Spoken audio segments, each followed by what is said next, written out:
Hey everybody, Adam Davidson, RadCast for Wednesday, December 14th, 2022. We're in Matthew chapter 2, verses 7 through 9. All week, we've been looking at Matthew chapter 2, so hopefully you're able to keep up or catch up with previous videos. Okay, here we go. Then Herod called the Magi secretly and found out from them the exact time the star had appeared. He sent them to Bethlehem and said, "Go and search carefully for the child. As soon as you find him, report it to me so that I too may go and worship him." And that's the word of the Lord. Herod is a bad king. He is insecure and he is oppressive. And when you have a leader who is insecure and oppressive and they encounter a threat to their kingdom, that leader will do wild, destructive things to his people. All rationality is out the window because for Herod, it's about protecting his throne. He's a bad guy. And so when he calls the Magi and he says, "Hey, I want to worship this king too," perhaps the Magi wondered, hey, is he really that bad of a guy?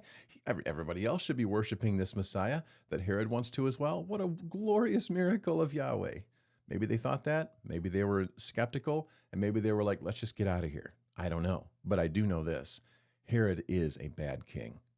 And so Herod goes and says, all right, go and find the child so that I can go and worship him. Well, then time passes, and then an angel wakes up Joseph from a dream later on in the story and says, get up and get the child out of here because Herod's coming to kill him. The threat was too much. The insecure, oppressive king crosses the line and starts threatening murder. They get Jesus out of town just in time, but Herod continues on his rampage. It says in verse 16 that when Herod realized he had been outwitted by the Magi, he was furious and gave orders to kill all the boys in Bethlehem and its vicinity who were 2 years old and under, in accordance with the prophecy.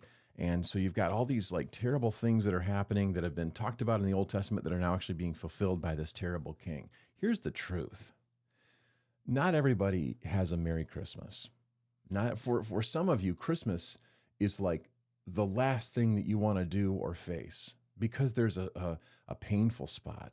For some people, it's a smaller spot. It hurts, maybe the pain of like, oh, we're in financial difficulty this year. Or we're not able to do things like we used to be able to. And it kind of hurts because of the contrast of what was to what is. For some people, maybe you're missing a parent or a grandparent, an empty chair at the table, which can be really painful and devastating, especially the first time around.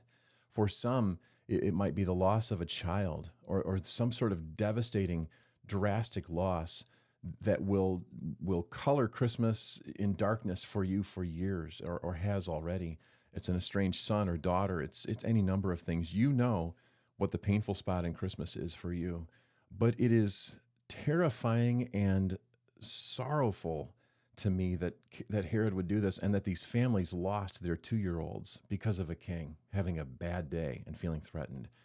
And yet at the same time, it's strangely encouraging because it tells us that there has never been a Christmas that was perfect.